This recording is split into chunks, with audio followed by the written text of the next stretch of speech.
Welcome to episode 1 of my networking series. In this series, we're going to learn the foundations of networking, how devices like computers, routers, and switches communicate with each other. We'll build real networks using Cisco Packet Tracer, understand how data flows across those networks, and basically learn how the internet works step by step. If you've ever been curious about what really happens when you open a website, send a message, or connect to Wi-Fi, and you want a hands-on, beginner-friendly way to understand it all, this series is for you. In this first episode, I'm going to give you a tour of Cisco Packet Tracer, the tool we'll be using throughout the series to simulate and build real networks. I'll walk you through the interface, explain what each part does, and set the foundation for everything we're going to build and learn next. So let's start from the top here. In this top left here, we have our main menu, and we have menus for File, for Edit, Options, View, Tools, Extensions, Window, and Help. Then right below we have the main toolbar. We have all these options. For instance, this tool is for new, for open, save, print, for network information, additional information, activity wizard tool. We have tools for copying and paste.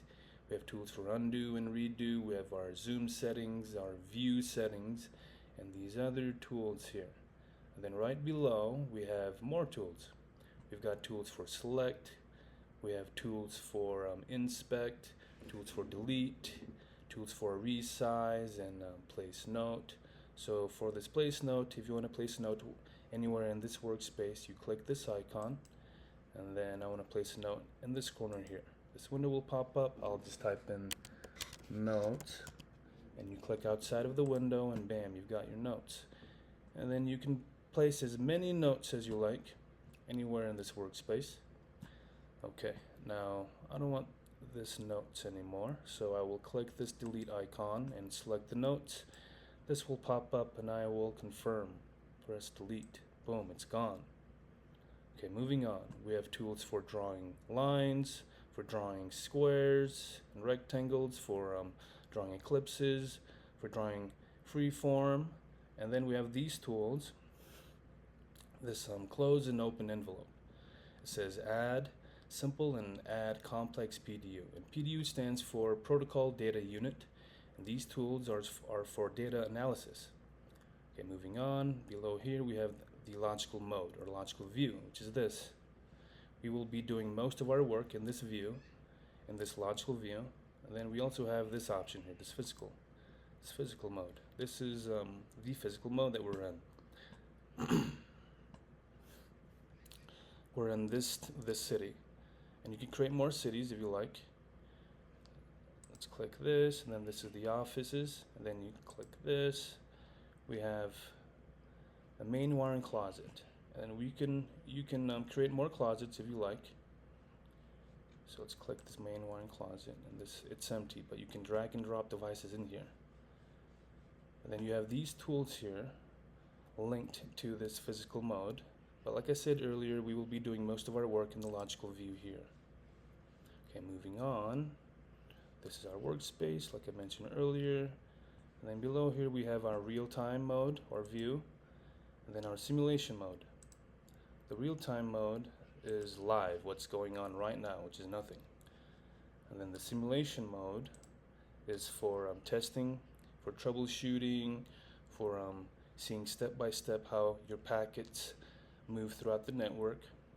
Then you have this panel here in this bottom right corner, which is linked to the simulation mode, and this will give you in detail the network traffic flowing through the simulation.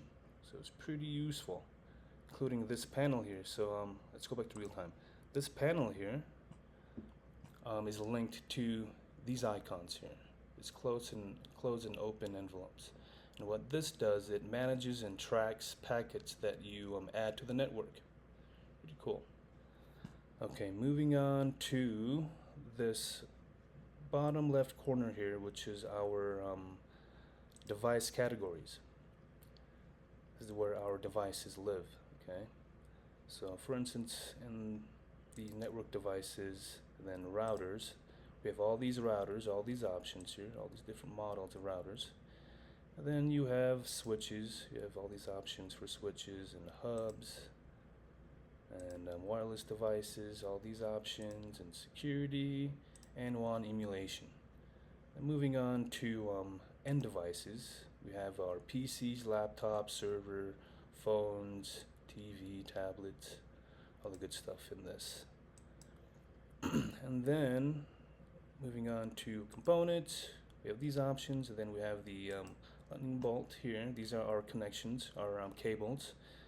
Then this is real useful here, this button. So if you're not sure what button or what cables to use, you just click this lightning bolt button and icon, and this will pick the correct cable for you to use if you're not sure. So this is very useful. And then you have miscellaneous and multi-user connection. So that's it. Now, before we wrap it up, I want to give you a sneak peek of the model we'll use to understand how devices communicate. First, there's the OSI model, a 7-layer model that breaks down how data travels from your app to the physical wire. It's used for teaching and troubleshooting. Then there's the TCP/IP model, which is what real networks use, like the internet. It's simpler with 4 layers, and we'll use it to explain every connection we build. Now in episode 2, we will break down the OSI model in a way that's practical and easy to remember. No memorizing layers just to forget them later, just the key parts that matter. Then in episode 3, we'll do the same thing with TCP/IP, and then in episode 4, we'll build our first network, connecting 2 PCs, assigning IP addresses, and using ping to test communication. I'll show you exactly what's happening using the TCP/IP model. Now, if you're ready to understand how the internet really works from the inside out, subscribe, follow the journey, and I will see you in episode 2.